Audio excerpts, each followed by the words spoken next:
તેમજ યુવાન મિત્રોને આપ બધા વક્તાઓ કહી ગયા તેમ આપને પણ આખી ખ્યાલ જ છે કે ભારતીય જનતા પાર્ટીએ પરસોત્તમ રૂપાલાની ટિકિટ રદ ન કરી અને આપણી સમાજને એણે ચેલેન્જ કર્યો છે કે અમે ભાજપવાળા છીએ તો અમે પણ ક્ષત્રિય છીએ, આપણે ચેલેન્જ કરવાના છે. ભારતીય જનતા પાર્ટીની હું આપને વાત કરું, 28 થી 30 વર્ષ અહીંયા ગુજરાતની અંદર થયા, 10 વર્ષ જેવો સમય દિલ્હીમાં થયો. એમના કને ત્યારે પણ એ જ મુદ્દો હતો કે હિન્દુ મુસ્લિમ ને આજે પણ એ જ મુદ્દો છે કે હિન્દુ કે મુસ્લિમ, બીજો આ લોકો પાસે હજી મુદ્દો નથી. વડાપ્રધાન જેવા માનનીય સન્માનીય જે કહીએ એટલો ઓછો એવા વ્યક્તિ જો આ 2-4 દિવસ પહેલા સભા કરીને એમ કહેતા હોય કે કોંગ્રેસની સરકાર આવશે તો હિન્દુઓના મગજસૂત્ર કોંગ્રેસ મુસ્લિમોને આપી દેશે, શરમ આવી જોઈએ તમને. શરમ હજી તમે એ કહો છો? તમારા કને વિકાસની કોઈ વાત નથી. હિન્દુ હોય કે મુસ્લિમ હોય, મુસ્લિમ રાજા રજવાડો હતા અને રાજપૂત ક્ષત્રિય સમાજના રાજા રજવાડો હતા. અમે તો એકબીજામાં ભાઈની જેમ રહ્યા છીએ, જેમ તમે આવ્યા છો ને ત્યારથી જ આ બધું આવ્યું છે. એ તમને ખ્યાલ રાખવો પડે. મહારાણા પ્રતાપના સેનાપતિ મુસ્લિમ હતા, શિવાજીના સેનાપતિ મુસ્લિમ હતા અને આપણે કચ્છ રાજમાં બેઠા છીએ ને અહીંયા ફતેહ મામદ નોતિયાર કરીને હતા, આપને ખ્યાલ હોય. આપણે ક્યાંક ને ક્યાંક દલિત રાજપૂત, ક્યાંક ને ક્યાંક પાટીદાર રાજપૂત, ક્યાંક ને ક્યાંક મુસ્લિમ હિન્દુ એમ કરાવી લડ્યા છે. અત્યારે જે ઝંડો લઈને નીકળ્યા છે એની દિલ્હીની સરકાર ઉપર પહોંચ્યા ને તો એ લોકોના કોઈ વંશજોના કારણે નથી પહોંચ્યા, એ પણ આપણા પ્રભુ શ્રી રામના નામ લઈને ત્યાં પહોંચ્યા છે. ભારતીય જનતા પાર્ટીને હું એક ચેલેન્જ કરવા માંગુ છું. આવનારી ચૂંટણીઓમાં ખબરદાર છે, જો અમારા પ્રભુ શ્રી રામ કે કૃષ્ણનું નામ લઈને વોટ માંગ્યા છો તો અમે તમને કોર્ટમાં પણ ચેલેન્જ કરશું ને આમને આમ રોડો ઉપર રોકશું. તમારામાં તાકાત હોય તો મોહન ભાગવત, અમિત શાહ અને નરેન્દ્ર મોદીના પૂર્વજોના ફોટા લઈને ફરજો, આ સમાજના નહીં. વાત કરી રહ્યા છો તમે હિન્દુ રાષ્ટ્રની.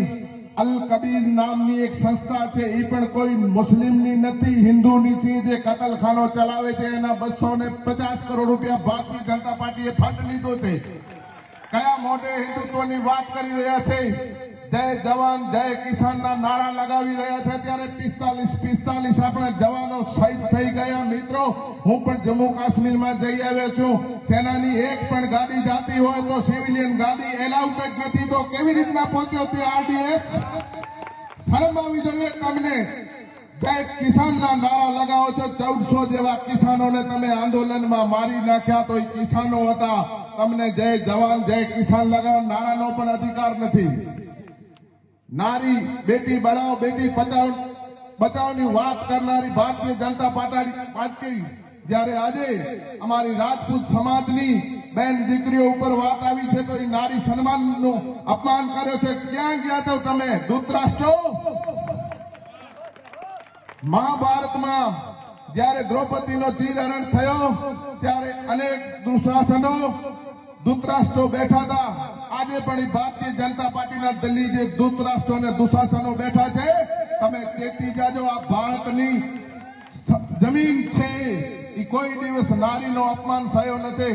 તમારે જ્યારે કોઈ પણ અહંકારી રાજાઓનો નાશ થયો છે તો નિમિત્ત નારી બની છે. નારી શક્તિનું અપમાન કરી અને તમે તમારી કબર ખુદ ખોદી છે. અમારે તો માટી નાખવાની છે. વાત કરવામાં આવે છે, હું તો રાજપૂત સમાજને, મૈસૂરી સમાજને અહીંયા ભાઈઓ બેઠા છે. મુસ્લિમ સમાજ તો આપણી સાથે છે. મુસ્લિમ સમાજ બોલતી નથી. એના ઇસ્લામ ધર્મ વિશે હું જાણું છું. ઇલ્લિલ્લાહુ મિન સાબરીન, સબર કરને વાલો કો અલ્લાહ સાથ દેતા હોય, નથી બોલતા. એમને એટલા અત્યાચારો કર્યા પણ સમાજ નથી બોલતી, કારણ કે ઇસ્લામ એમને બોલવા નથી દેતો. મિત્રો, અંદરથી એ પણ દાજેલા છે. દલિત સમાજ હોય, દલિત સમાજમાંથી અહીંયા મહેશ્વરી સમાજ છે, ત્યારે અમારા પણ ગુરુભાઈ છે માતંગ દેવ, અને તમારા પણ ગુરુભાઈ છે. આવો સાથે મળીને ભારતીય જનતા પાર્ટીને દેશમાંથી ભગાડીએ અને આ જે અંગ્રેજોની જેમ શાસન ચલાવી રહ્યા છે તેને 150 નહીં, હું તો કહું છું 1 પણ સીટ ના આવી જોઈએ. આ સત્તાના લાયક નથી. ભારતીય રાષ્ટ્રીય કોંગ્રેસને મત આપીને નારી સમાનનો આપણને બદલો લેવાનો છે. મિત્રો, પહેલાના જમાનામાં રાજાશાહી હોય તો આવા પરસોત્તમ રૂપાલા જેવા 17 માથા અહીંયા કાપી નાખી. આપણે એ સમાજ છીએ. અત્યારે માથા કાપવાનો સમય નથી, પરંતુ વોટ થી બટન દબાવવાનો છે ત્યારે કોઈ પણ ન ચૂકતા આવો મોકો નહીં મળે. આપણે બદલો લેવાનો છે નારી શક્તિનો. અમારી સમાજની નારી નથી, નારીએ સમગ્ર સંસારની નારીનું અપમાન કર્યો છે. કોંગ્રેસને મત આપી વિજય બનાવજો. એક પણ મત ન નીકળવો જોઈએ. કોઈ પણ ભારતીય જનતા પાર્ટીનો કાર્યકર હોય, અમે પણ ક્યાંક ને ક્યાંક ભારતીય જનતા પાર્ટીમાં હતા, પણ મહેરબાની કરી ન જવો જોઈએ. તમારો જમીર જીવતો હોવો જોઈએ અને જમીર જીવતો રાખશો તો જ કામ આવશે. જય માતાજી, જય હિન્દ. વાહ વાહ, ખૂબ સરસ. મિત્રો, હજી આપણે તાળીઓથી રાણુભાને ખૂબ તાળીઓથી વધાવી લઈએ. ત્યારબાદ અમારા હંમેશા માર્ગદર્શન રહેલા